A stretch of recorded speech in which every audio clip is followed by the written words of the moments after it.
Hi, everyone. Come on in, get settled. I will give it another minute or so before we introduce our friends at Via.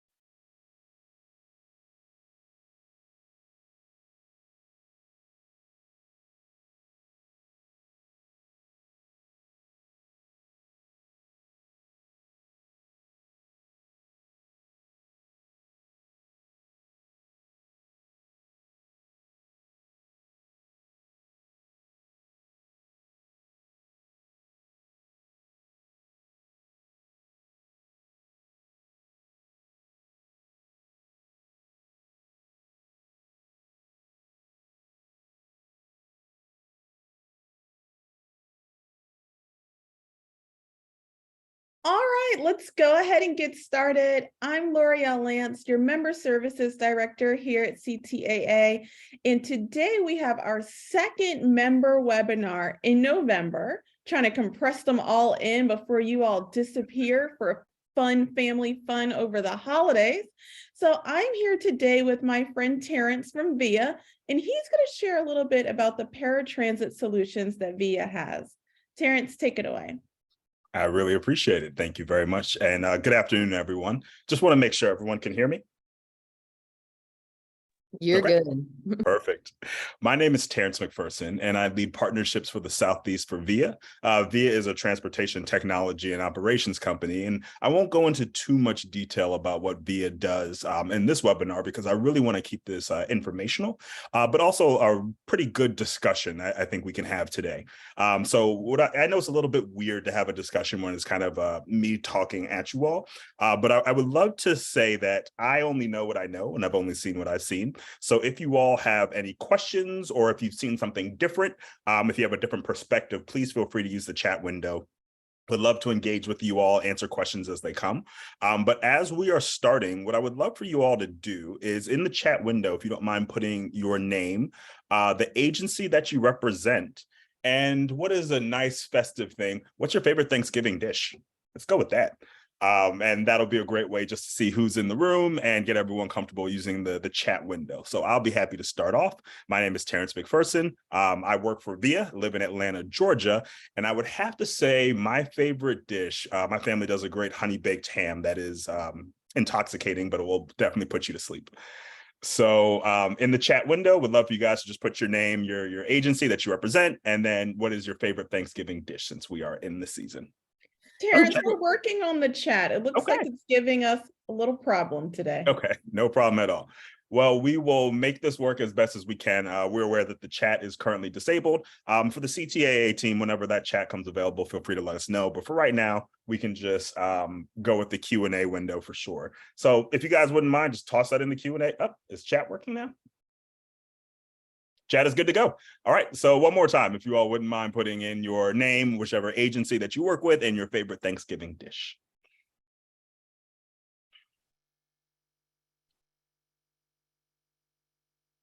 Pumpkin pie, always a solid choice.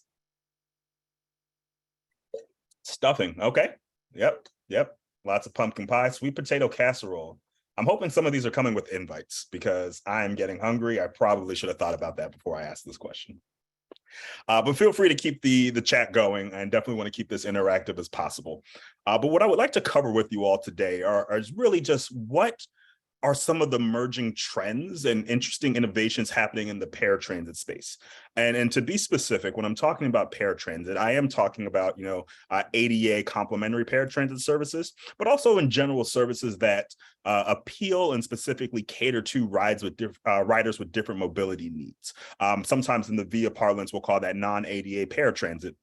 But really talking about traditional demand response services that are set up for people who have different mobility challenges. So I'm going to talk about some of the things that we've been noticing in paratransit, not only now, but going back a couple of years, especially with COVID, as well as some agencies and providing examples of ways that I think some really creative agencies have solved some of the challenging paratransit issues that have plagued us in the past, as well as looking forward into some things that are really exciting to keep an eye on for the industry as we go forward. So we'll talk about commingling, and I'll explain more about that in a little bit. Same day services. I know a lot of our riders are interested in that. Also a way to serve more riders using your existing resources, and then looking beyond. All right, so I'm going to proceed. But again, if you all have any questions, I will monitor the chat window. I've got two screens if you see my eyes starting back and forth, and then we'll try to tackle as much as we can with the time that we have. So on today's agenda, I'm going to talk about a couple current challenges that we've been noticing have been pretty prevalent for paratransit operators, both in urban communities, suburban communities, rural communities, counties that have urban, rural, and suburban. So we'll talk about some of those. We'll next go into how do we really design a better paratransit experience? What are some of those elements of running a successful paratransit service? And then how can we roll in new transit modes that still cater to mobility challenge riders? We'll provide a couple of examples of transit agencies that I think are doing some really interesting and unique things within the paratransit space. I think we also have some of the attendees in the chat, so I would love to have them also add any additional data points or anecdotes that I may have missed, and then just talk about looking ahead. If this is something that you're interested in exploring more, where are good places to start? What are some key questions you want to ask yourself? How do you start laying the foundation for an improved paratransit service? All right. So we're going to start off with some current challenges. I think the status quo of paratransit is very unique. I'm not telling you all anything that you don't already know, but a lot of it is mired in technology and ways of working that are a bit outdated, I will frankly say myself. Within the past 20 years, there's been very little innovation in paratransit services and kind of the technology used to run it. We have a lot of manual scheduling and dispatching.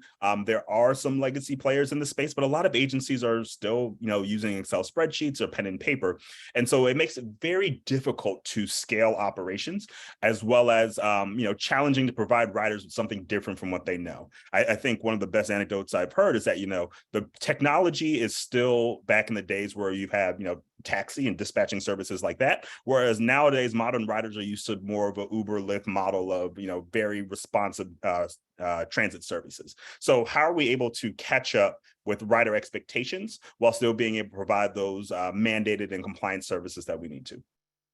So that bleeds into the second one. A lot of the technology is built on just old, outdated, really hard to use legacy platforms that are also difficult to integrate. So now we're seeing a lot of agencies that are trying to combine transit modes, not just have your pre-booked ADA paratransit, but maybe have a system that also shows fixed route recommendations for riders who are able to access those systems, maybe during certain periods of the day or seasons of the year. We want to be able to also look at on-demand systems. Microtransit is the current one that's very, very popular nowadays. And how are we able to integrate across those systems that may do payment and billing, do eligibility, do IVR, outbound notifications? And it's very difficult to have one cohesive platform that manages all of those complex things of running a successful service. The third one, difficult to support stability issues. So, I think this says it all. You have a lot of downtime in some of these platforms. You have, I'll say, optimization services that you're running that frankly don't do their job. And it's better just to have a human behind the wheel, being able to do the scheduling and dispatching. So how are we able to actually have a product that frankly works in a number of different environments and works at scale so that as your operations grow, it's able to catch up with that? Fourth one, modularized in design. So they might sell you on one core platform, but a lot of our riders, as we've talked about, are really changing their expectations. So some of them may not want to call into the contact center during a set period of hours. They may want to do their own trip booking. They might want to monitor their trip so they don't have to call in and say, where's my ride? And then all of these are kind of looked at as additional modules, if you will, rather than part of the core technology. And it makes it difficult to have them work well and in a way that actually benefits riders and operators. And finally, I know this one might be a bit of a sore spot based on some industry news, but a lot of institutional knowledge is leaving some of these legacy players. So now you're calling in to ask for support. You're calling in to understand what's happening with this new upgrade that might have been rolled out. And then the people answering the phones have no idea what you're talking about. And that's a little bit challenging, not only as you all are dealing with your own employees and trying to get people up to speed on how to use the technology, but if no one can support you, it makes it almost like you're an island on your own trying to operate your paratransit services. So as I said before, I'm seeing these a lot in a lot of urban communities, suburban communities, rural communities, and it's just making the day-to-day ability to operate these very critical services extremely difficult to do. And a lot of transit agencies are wondering, is this the way that it has to be, or are there ways that we can operate paratransit services better? So I'm going to pause there. And I don't know if any of these resonate with you all. Put it in the chat window if any one of these are particularly, I'll say, a sore spot for your transit agency. I think it'll be really interesting to see, we're all kind of in a similar place. Or if there's anything else in here that you guys might be struggling with that is worth calling out, I would love to address it at some point in the presentation. So please don't be shy. Do any of these really resonate with you all?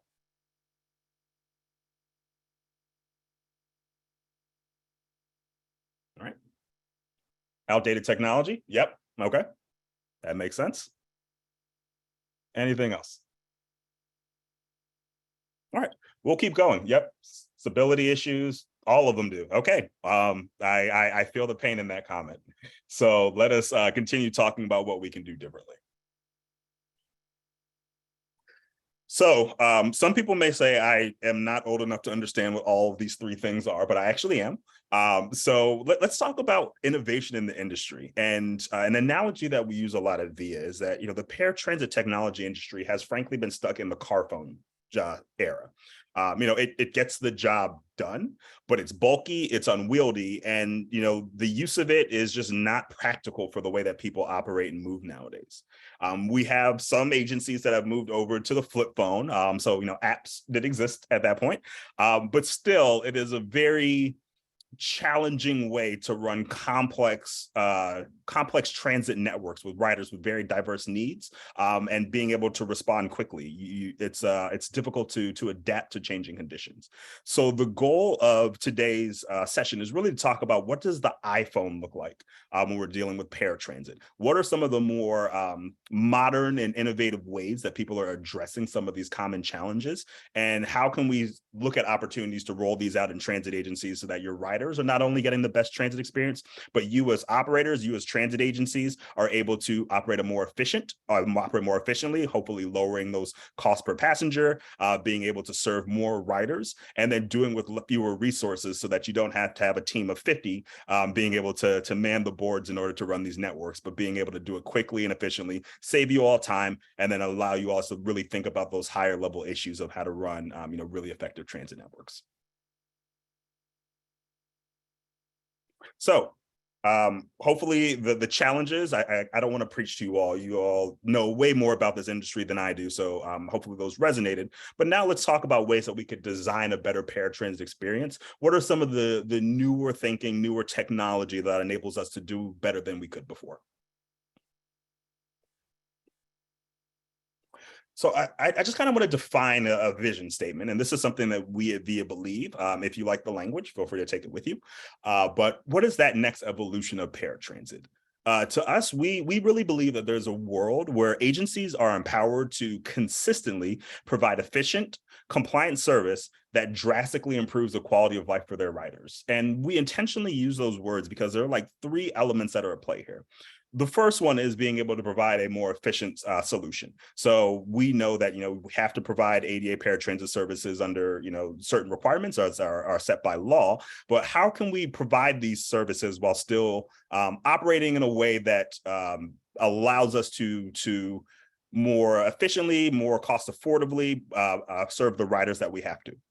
The second one is compliant. Above all else, we have to make sure that we are managing our ADA requirements and making sure that we're not getting in any type of local, state, or federal issues there. So how can we make sure that even though we're looking for opportunities to improve the quality and efficiency of the services, that we're not dropping the ball on any of the mandates that are required? And the third one is drastically improving the quality of life for riders. And I didn't want to leave this one behind, but at the end of the day, the goal of this service is to make sure that everyone has accessible and equitable access to transportation. And I think a lot of times if we talk to our paratransit riders, some of them felt left behind compared to some of the other changes happening in the transit space. So how can we make sure that we're bringing them up to speed and so that they also feel like they're getting top quality service while still staying compliant and still making it as efficient as possible? So I'm going to take my time on this one, and I would love to hear if you all use these in your discussions as you're talking about what your priorities are for paratransit, what your priorities are for any type of accessible mobility services that you operate. But which ones are the ones that are the most important for you all as you are trying to determine, how to move forward as an agency or as a city, municipality, et cetera. So the first one is, finding opportunities to really simplify complex tasks. I have talked to many schedulers and dispatchers, and their days take hours upon hours really doing what we would say should be somewhat of a basic exercise. You're taking in those trip requests. You're doing the negotiations to identify the windows that you can serve them. You're matching those trips to the actual supply that you have of vehicles and drivers and the shifts. And then you're trying to rearrange all of those in order to make it so that you can logically group riders together, sometimes over very small distances, sometimes over massive distances. And so what are some of the ways that we can find, tools that either automate or really speed up the process? So now that what takes hours may just take minutes. Giving you all time to really focus on other critical tasks. So how do we simplify some of those really complex things that happen with transit agencies? The second one, working on a rider-first mentality. I think a lot of the tools that have legacy been in the industry are very much focused on the operator, which makes sense. You guys are trying to do a very difficult task, but how do we actually make sure that riders also have tools to manage and monitor their own trips? How do we make the riding experience enjoyable for them? And how do we make it so that they have more agency in how they move around communities? I've also heard that this is a great way to make sure that you're minimizing the chances that complaints come in. So not to be selfish or self-serving, benefiting the riders, I think also benefits agencies and operators as well. Third one is finding opportunities to do same day and on-demand trips, using the existing resources that you have. Almost any time I talk to transit agencies that run paratransit, I ask them, what are you guys serving on a trip per vehicle hour basis? And on a good day, it's maybe 2 trips per vehicle hour. And a lot of them are operating cutaways, 14 passenger vehicles. And so what do you do with all of that excess space? And I think it's really great to find ways that you can, still take those trip requests for same day service, whether it's a few hours in advance or even on demand, 15, 20 minutes in advance, use that excess capacity that you have in your vehicles, and then be able to provide those short notice trips in a much more easy and efficient way. Fourth one, built on modern APIs that make integration easy. So again, how are we able to connect to all of the systems that are core to running your transit network? How can we get all of that data into one centralized place or connect it all so that you're able to report on your entire network's the efficiency and effectiveness of your transit network without having to do a bunch of manual workarounds to get everything to operate in an integrated fashion. Fifth, being able to be built on a nimble and resilient system with future pivots in mind. So I know a lot of you not only just do paratransit, but you might also work on other transit modes, whether that's fixed route, whether that's some non-emergency medical trips like going to HHS or Medicare trips. And then how are we able to look in the future and see how we can roll in other modes into the system so that you guys are really operating a combined demand response network? And then finally, being an inclusive solution. I think the goal here is how do we make sure that everyone has that equal access to transportation? How are we able to find solutions that really make it so that we don't leave anyone behind? They all have a pleasant riding experience, and it's done in a way that everyone can access and make use of. So I'm trying not to make these buzzwords. I wanted to really tie them to things that I've heard resonate with transit agencies as they're thinking for the future. So again, in the chat window, would love to hear, are any of these kind of a priority of what you guys are thinking about in the future of paratransit, or is there anything else that I may have left out that is worth mentioning? I'm also going to take a second to just check the chat window to see if there are any questions that I may have missed, and please, the CTAA staff, let me know if there's anything that I may have missed during this time. All right. Understanding costs, technology for smaller systems. Yep, we'll definitely touch on that with, I think, a couple of great examples of agencies that are doing that. Missing customer experience. Okay, thank you very much for that. I was trying to touch on that in the rider first mentality, but again, how are we able to make sure that we are able to not only actively address customer challenges, but also proactively identify them and get in front of them so that frankly, to the rider, they don't even see the challenge. You guys fixed it before they knew it was going to be an issue. So we'll definitely touch on that. Nimble and resilient is important. Yep, I completely agree. All of the above and more. I love the more. We'll see how much of that more we can get to. Outsourcing supply to bring in additional revenue. Interesting. Howard, would love to learn a little bit more about that. I think you're talking about non-dedicated service providers. So you're able to bolster your existing supply with other people who can still provide these accessible trips. I think that's what you mean, but if I'm wrong, please let me know. Correct. Okay. So we'll definitely touch on a little bit of that as well. I think these are all great points. And thank you guys for being active in the chat window. Please hold me accountable if we don't touch on any of these.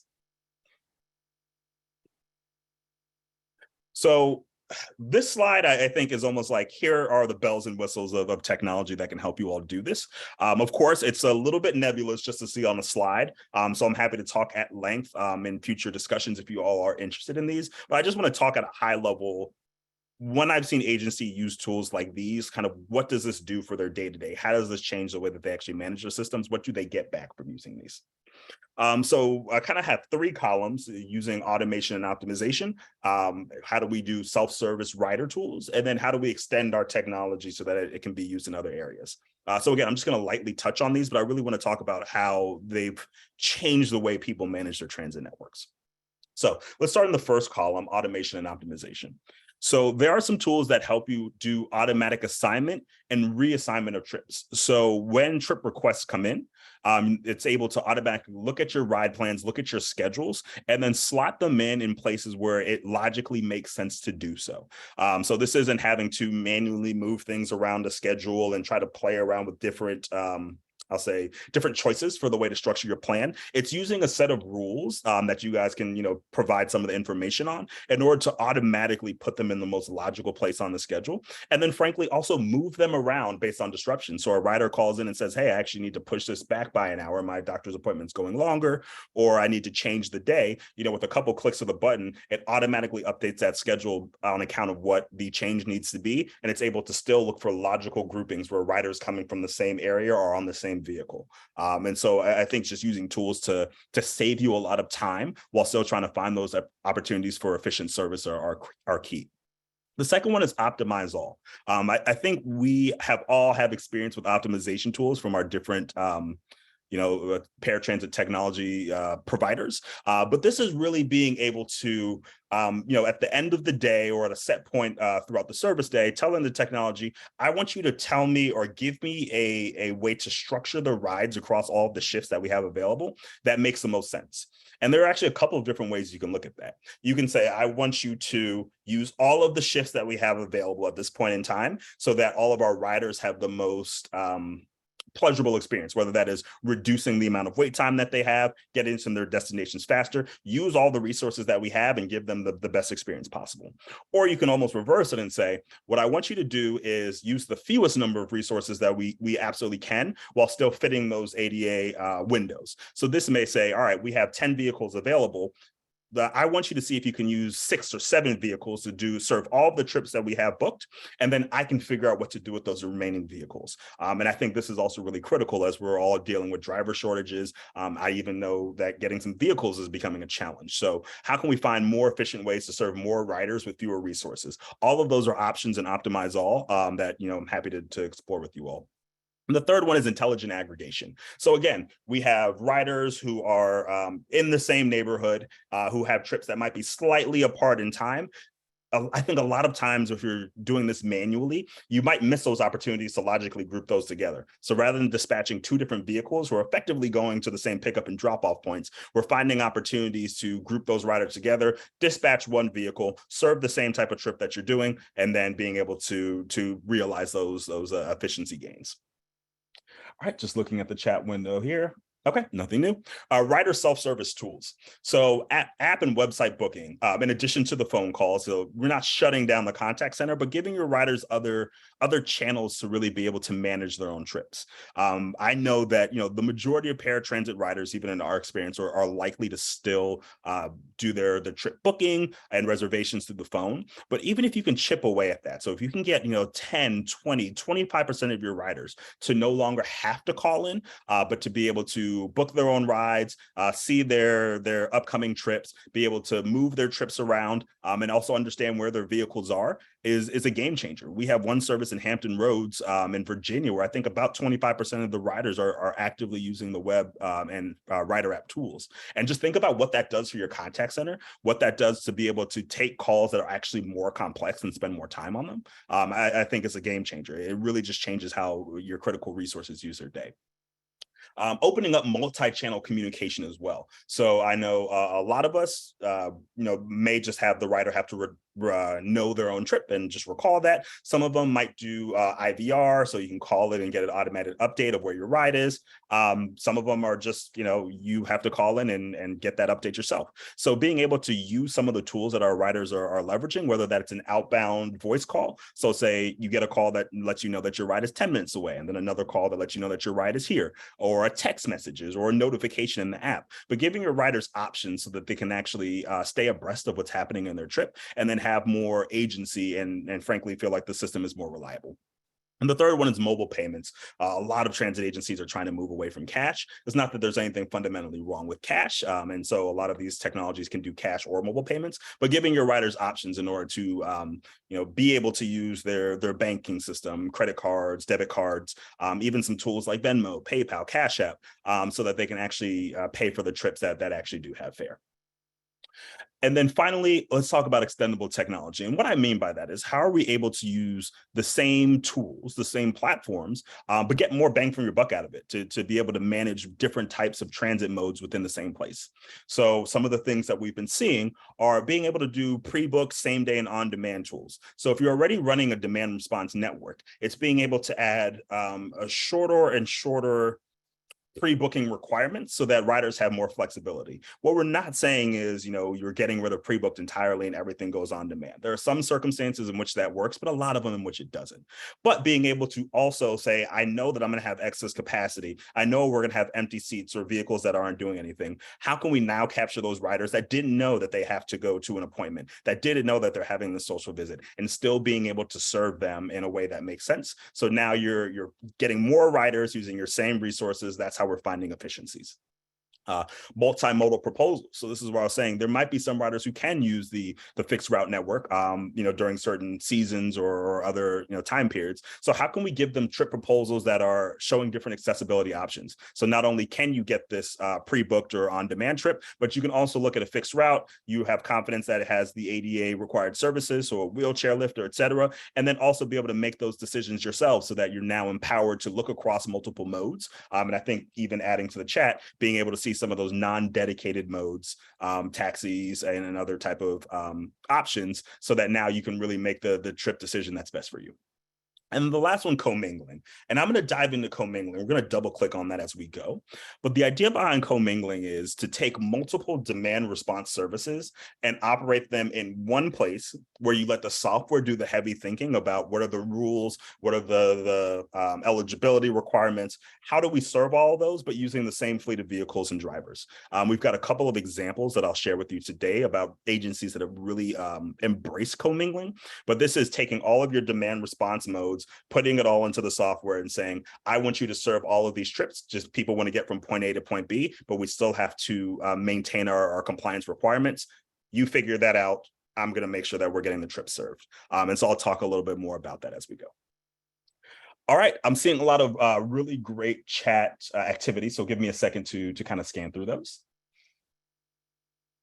What we're seeing with auto assign is sending drivers when we have others in the area. Okay, all right. And so I definitely think an intelligent auto assign, and I don't want to say that any technology is not intelligent, but being able to understand the trade-offs that you're making between the proximity that certain vehicles and drivers are versus other decisions that you might make manually. Just being able to tweak the algorithm, I'll say, teach the robot how to think about the right way to do this so that it learns, it gets better, and it's able to make those decisions that are logical. We'll definitely, highlight that. So we see one from Julia, rolled out the Via app, giving people free rides for the first 2 months. Okay, yep. Pretty successful in giving people time to get used to new ways to manage their own trips. Yeah, no, Julia, I think that's a great point. Being able to provide some sort of incentive to move people onto self-serve channels.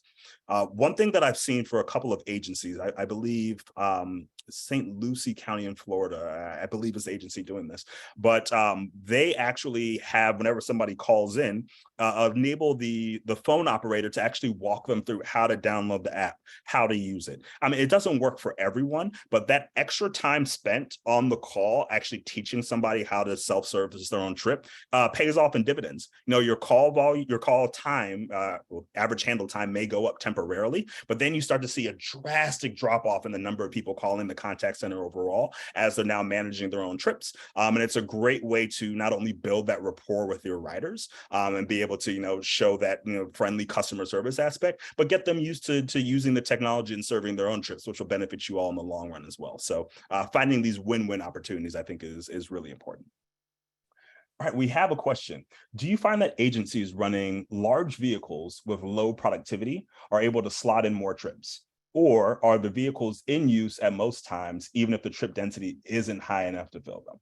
Matt, I think that's an excellent question. I was a consultant in a former life, so I'm going to give you a traditional consulting answer, which is it depends.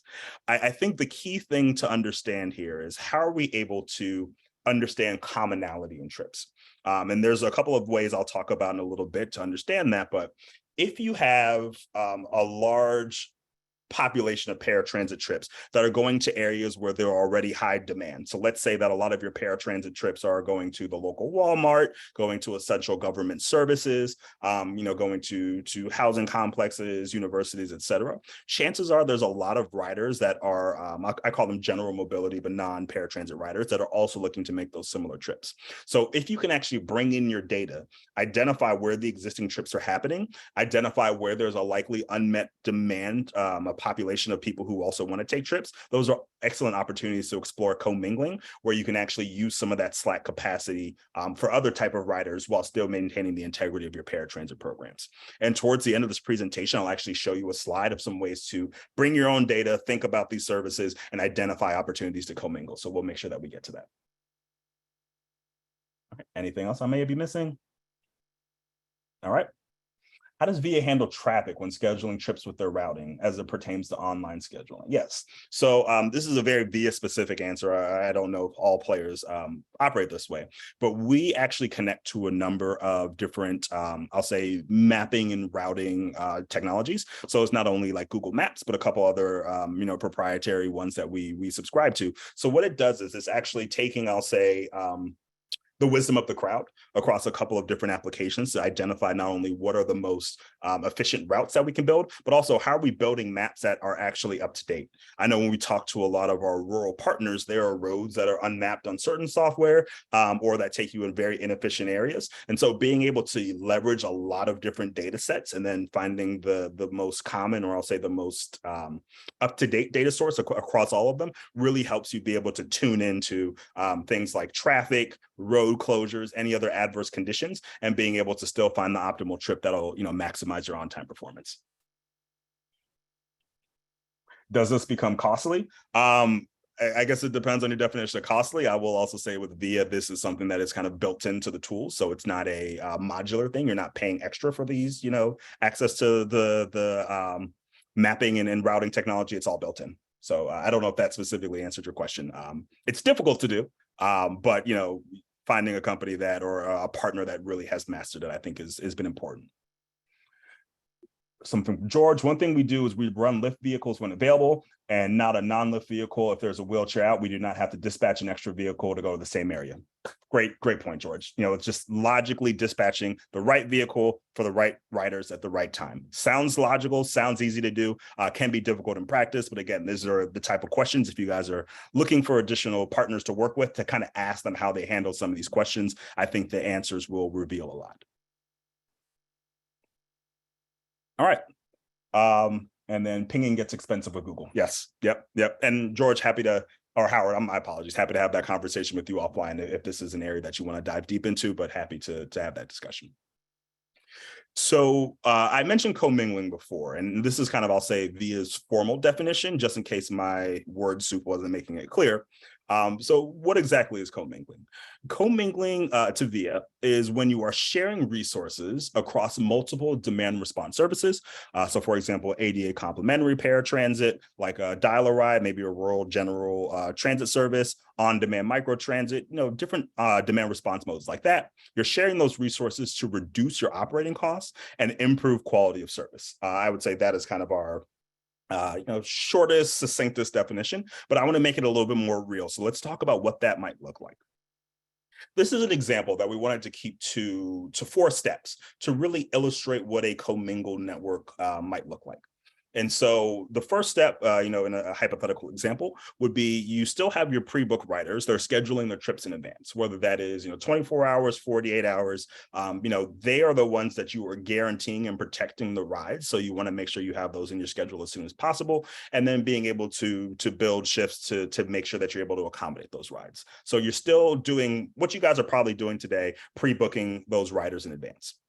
Second step, the software then creates the optimized schedule, based on those pre-booked trips. So it's able to move around riders across shifts, across vehicles, but still within those windows that you promised in order to create, the fewest, I'll say, to open up the most resources as possible while still meeting your on-time performance goals. Effectively, you're telling the computer, I want you to free up capacity where you can, but we have to make sure we serve these trips when we promise we would serve those trips. The third one is now when you understand what that open capacity is, you're able to serve on-demand riders. So these may be non-paratransit riders. These might be any type of shuttle type of services that you might serve so that they can book those trips on demand.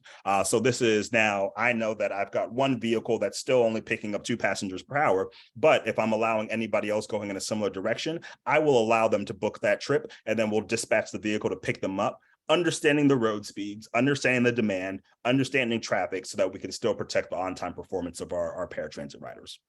And that's what the fourth one does. That's where the software is able to do the thinking for you. It's balancing out all of those really complicated variables, some of them that you have visibility into, some of them that you might not even know that need to be considered. And it's able to dispatch and dynamically route those vehicles. So you're still picking up your ADA paratransit riders who you have, mandated goals for, but you're also able to logically pick up other riders that make sense to do so. So what we've actually found, and you might assume that, this will extend the trips for paratransit riders. And really, it doesn't do that much. It might be marginal. I don't want to lie to you and say that they're getting the exact same ride, but it's actually pretty negligible. And you're able to serve more riders with those same vehicles that you have. And I think there's also this unstated thing that mixing riders with different programs and different types is also a community good. I've talked to a lot of paratransit riders who say, they sometimes feel disconnected from their local community because they're only riding with other paratransit riders, and it doesn't give them the chance to interact with others, especially for a lot of our riders with significant mobility challenges. This may be the only time they're really able to get outside. And so allowing them to see other riders who may not be paratransit to really get that kind of community engagement feel is a vital thing that they value. And so it's not only finding those, operator efficiencies, but this is something that a lot of riders frankly would like to do in order to be more social and more engaging with their community. All right. So Chris, I think you handled that question for Howard. So thank you very much for that. All right. I have a question from Katie, I hope I'm pronouncing that right. I recently toured a sister system that uses Via software for on-demand.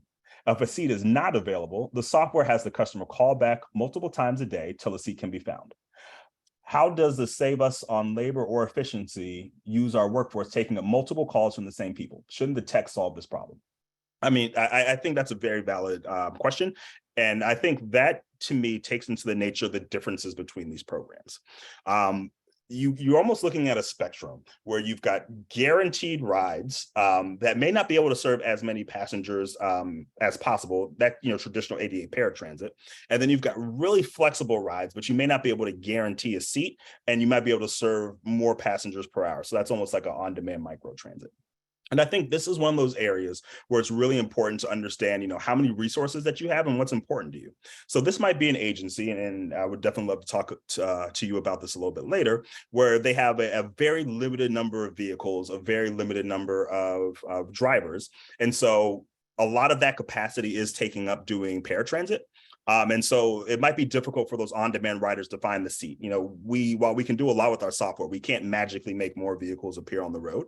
And so that might be an instance in which, riders are having to regularly check back in to see if a seat is available.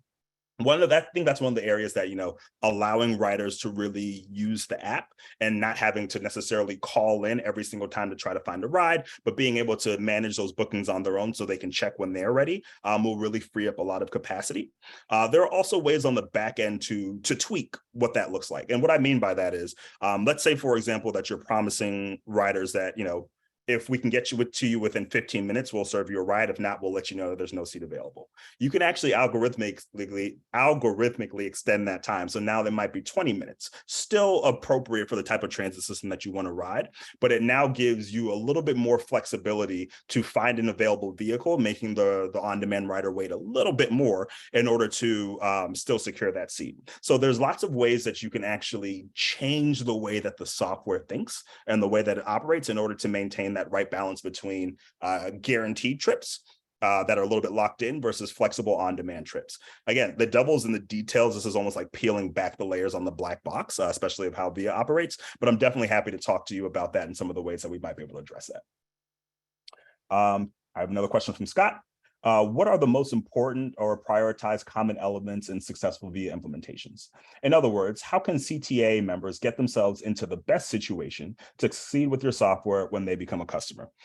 Scott, I have a slide towards the end of this that I think would be useful. A couple questions that I think are helpful to ask when you're looking at, how can we invest in new technology that might make our situation better, or even looking at opportunities to commingle and see how you can do more with the resources that you have.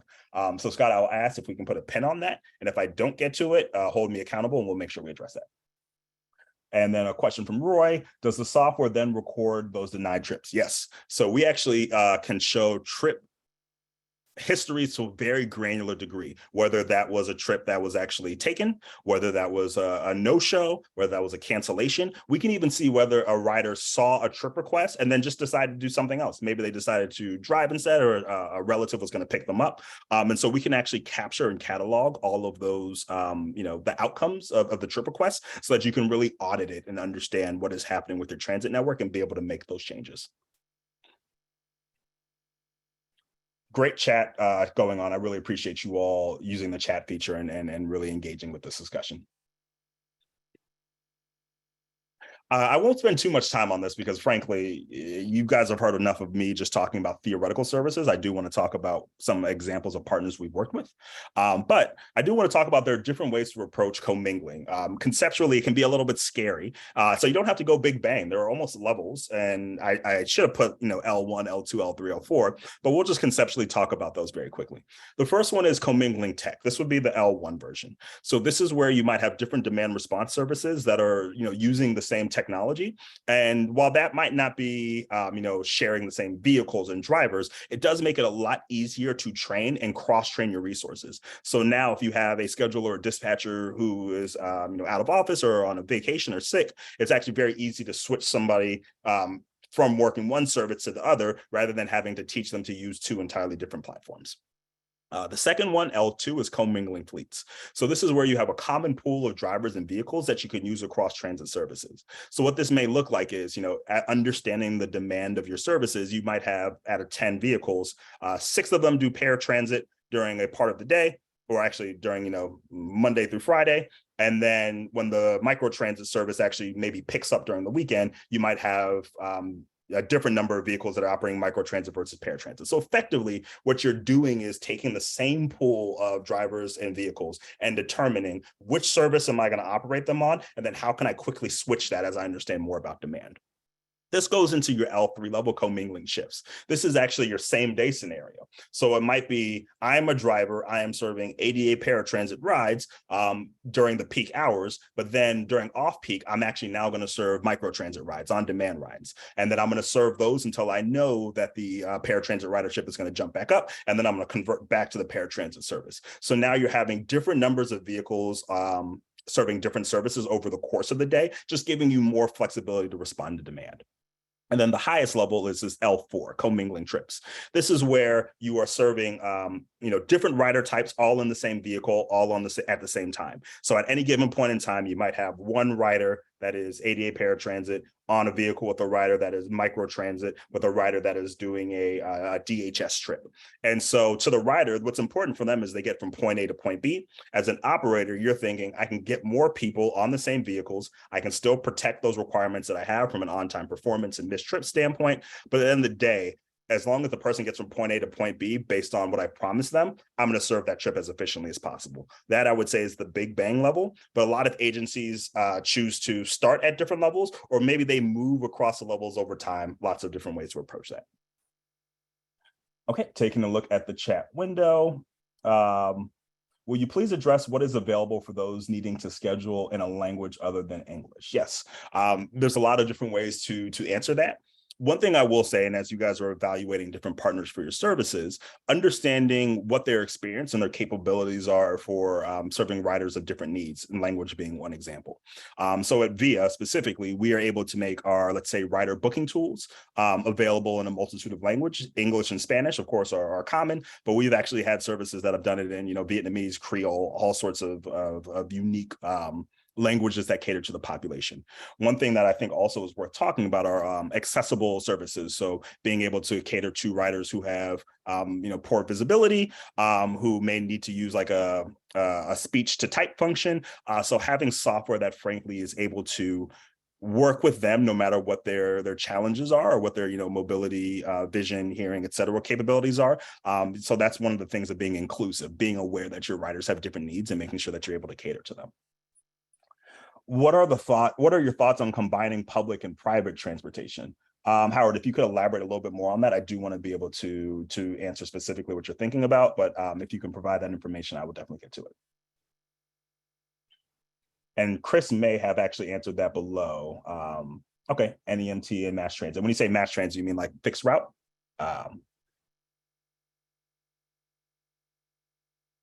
So I think the key here is making sure that any mode that you're working on, whether that is fixed route, microtransit, paratransit, whether that's a private operator, public operator, is making sure that they're all working in sync. And that can be difficult when you're just kind of passing information back and forth. There's a delay about who's aware of what's happening. There's changes in how fast people are communicating. We see this all the time where you might dispatch trips to taxi companies, and then 3 days later, they're actually confirming that they served the trips. And so there are a number of different ways to serve that. We at Via, we're a very big fan of making sure that everyone, whether those are riders, public, private, operators across multiple different, in-house or, contracted services, are all using the same platform so that all of the data is automatically in sync. You can do different access permissions on who can see what, but it makes it very easy to ensure that everyone is operating in a lockstep fashion, and that, the people at the top, you at the transit agencies, are able to understand what's happening with your system and then quickly respond to changes. And so that's one way where everyone's using the same technology package, but there's lots of different ways to approach that. We'll be combining volunteer transportation. Okay. All right.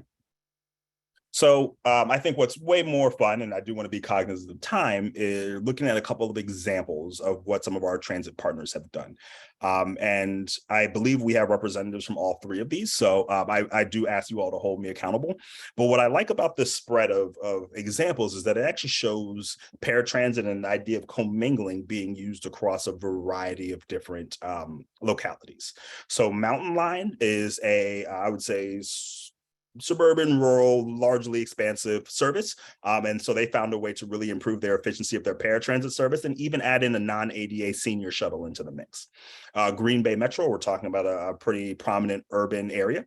And so what they were able to do is actually take what I think a lot of agencies would see as a particularly difficult, challenging time, and find a way to turn that into an opportunity to serve more riders. So a quick teaser there. And the last one, Golden Empire Transit in Bakersfield, California.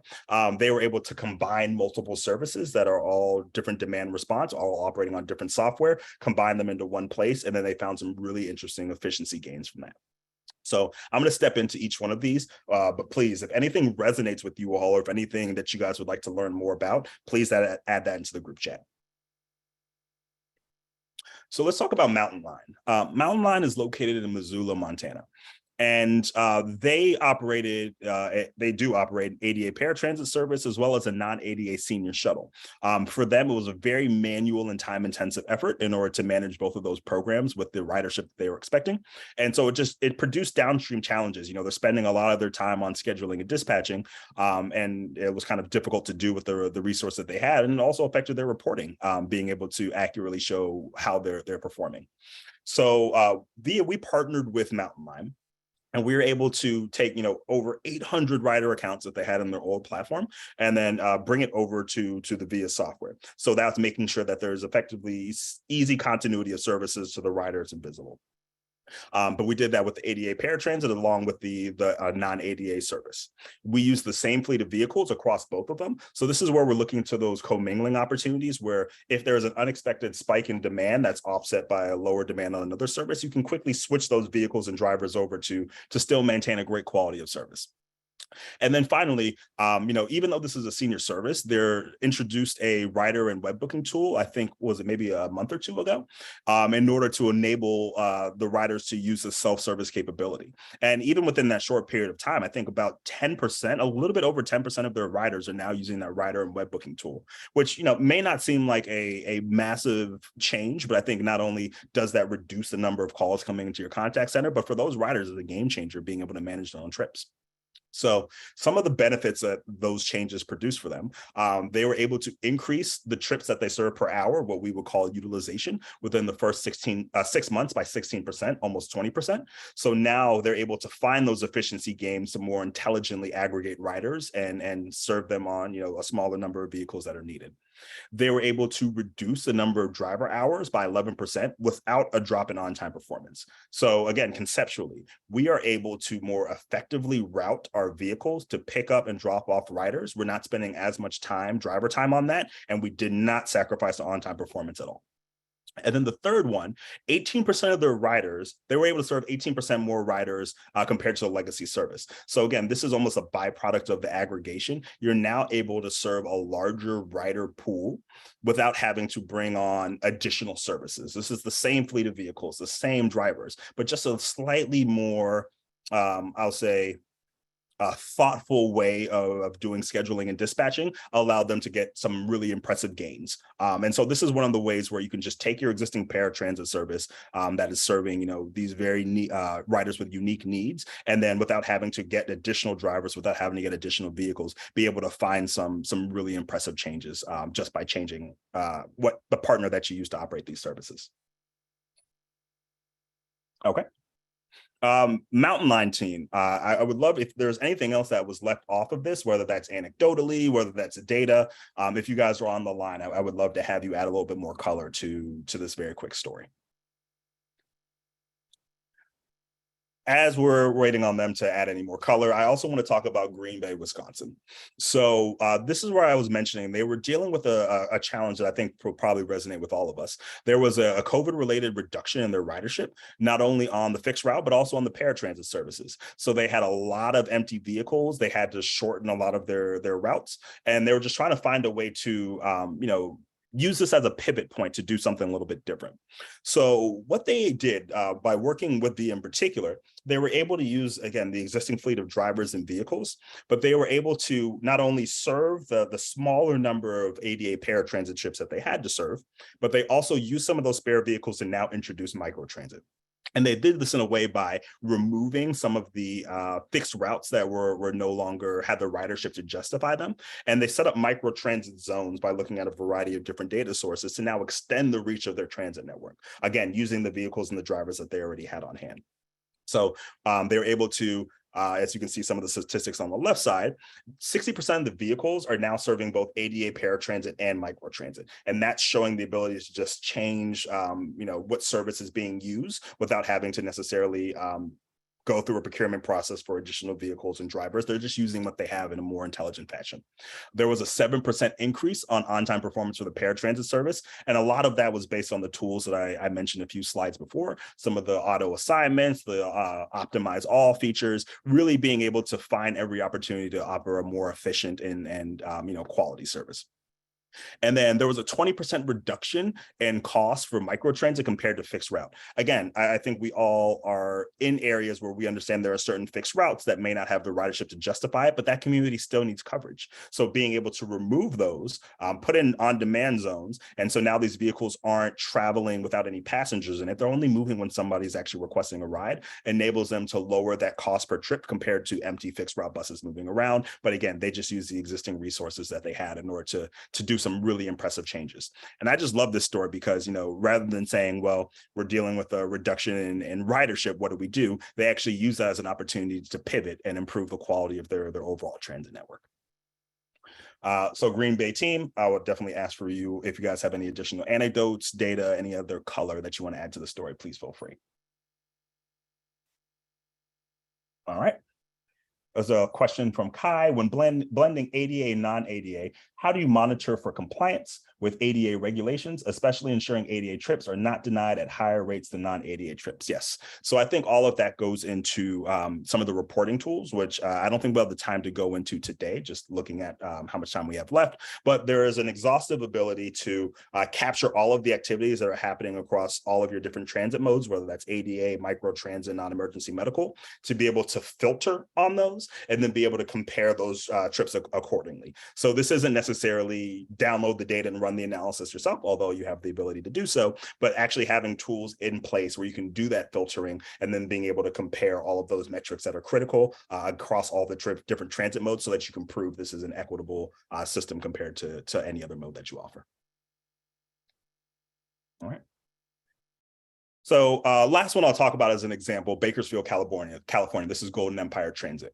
And so this is one where they had 3 different demand response services, microtransit, paratransit, and non-emergency medical transportation run by 3 different software packages, which required everyone to learn, 3 times the amount of information that they need in order to jump between these services.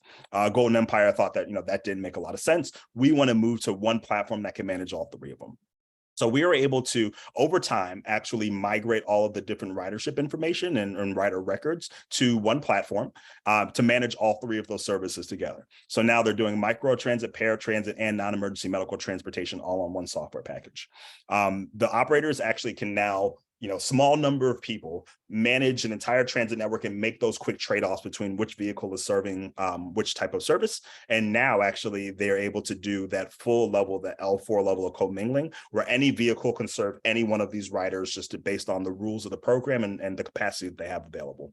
And I think this is a great example of, how do we use one set of resources in a common way to respond to demand better and still maintain those compliance needs that we have. They're serving 20% more passengers per hour by commingling the services. So there's a lot better ability to aggregate across programs. There's a 2 times increase in the percentage of time spent transporting passengers. There's not a lot of downtime with the drivers and the vehicles. They're actively moving around the community to pick up riders across programs. And I think one statistic I absolutely love, 7% of paratransit eligible trips are taken on microtransit. So these are riders who fully have the ability to do a pre-booked trip, fully have the ability to, operate in the way that they commonly are used to, but have actually grown and gravitated towards a more on-demand way of serving the trips. And so now they're able to be a little bit more nimble, but still have that paratransit option if available. So again, you're giving riders more options. We typically find that riders choose the more flexible option, but they still have that, traditional service to fall back on if that's, important for them. Okay.